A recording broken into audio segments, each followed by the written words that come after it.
സാറിന്റെ ഊഹവും കേസുമൊക്കെ ഓക്കെ. പക്ഷെ സാറിന് ശരിക്കും കുര്യച്ചനെ അറിയത്തില്ല. ഇത്രയും ത്യാഗം സഹിച്ച് പിടിച്ചു കെട്ടിയ പോലെ ഏതെങ്കിലും ഗുഹയെ പൊളിച്ചിരിക്കാനൊന്നും കുര്യച്ചൻ നിൽക്കില്ല. കുറച്ചു ദിവസത്തേക്കാണ് പിന്നെ ഓക്കെ. പോയി തങ്ങിയത് സ്വന്തം ഇഷ്ടപ്രകാരമായിരിക്കാം, താൻ പറഞ്ഞതുപോലെ കുറച്ചു ദിവസത്തേക്ക്. പക്ഷെ കാവലിനെന്നും പറഞ്ഞ് കുര്യച്ചൻ വിശ്വസിച്ച് നിർത്തിയ നായ്ക്കള് ആക്ച്വലി അയാളുടെ കൺട്രോളിലല്ലെങ്കിലോ?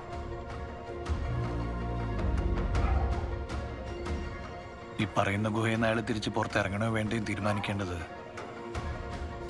കുര്യച്ചനല്ലെങ്കിലോ?